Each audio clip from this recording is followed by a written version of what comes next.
His name is actually Elmer Ephraim Ellsworth. It's all E's. But the reason I knew who he was that in 2005, there was a wonderful, wonderful book that I would highly recommend called The Intimate Affairs of Abraham Lincoln, written by C.A. Tripp. C.A. Tripp was a man that worked for a long time with Kinsey at his Sexology Institute and so on and so forth. And he was always fascinated by all the talk and previous people's look at Abraham Lincoln's sexuality. So he wrote an entire book on looking at the original documents and reinterpreting all of the evidence there was.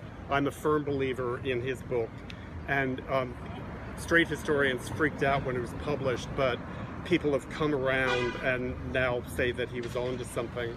The name of the book one more time? It's The Intimate Affairs of Abraham Lincoln. And basically, the story of Elmer Ephraim Ellsworth, which I'm now calling the Tale of Three Flags. Everybody was talking about how handsome and charismatic he was. People in that time were talking about that. Well, clearly Abe Lincoln thought so. Abe is still a lawyer in Springfield, Illinois. Elmer is in his early 20s. He is this hotshot kid who's obsessed with the military, particularly with uniforms. He formed the first Zouave unit in the United States by sending away to Europe for these pantaloons and little hats and one thing and another. So they're going around Illinois. I can only equate it with part Cirque du Soleil and part fake military outfit stuff. Lincoln sees him, brokers an introduction with him. He's clearly smitten, and he hires him to work in his law office. He gets elected as president. Elmer goes with him to Washington, D.C. And the Civil War obviously has started with Fort Sumter, and Elmer becomes an officer in the Union Army. And apparently from Washington, D.C., you could see across the Potomac River into Alexandria, there was a very large Confederate flag on the top of a hotel, and probably off the grid, Elmer has a band of his buddies, and they go across, and he climbs up the steps, takes the Confederate flag down, and the owner of the hotel shoots him in the chest point blank. He dies instantly.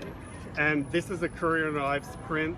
He becomes the first martyr of the Civil War because he was the first officer killed in the Civil War. Lincoln is unbelievably bereft. He lies in state in the White House. So fast forward to 1936, there was a fledgling historical society of Greenwich Village, and we only just put two and two together. At the same time they dedicated the Sheridan Monument, this was dedicated, so it was I'm almost equating it to Northern hegemony. You know, this is our martyr and one of our key things, just like the South was putting up Confederate monuments at exactly the same time. So this is flag number 2 that Elmer gets.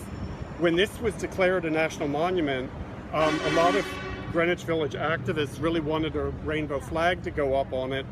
And the official Park Service dedication ceremony, the Trump White House found out about it at the last minute. They prohibited it from happening. And what ended up happening was the Parks Department quickly looked at their files and decided that the federal monument was inside the fence. So the federal property is just inside the fence. This is still on city land. So the ceremony went ahead, the rainbow flag went up, the Parks Department employees showed up, but they were still prohibited from speaking. So that's the tale of Elmer and his three flags.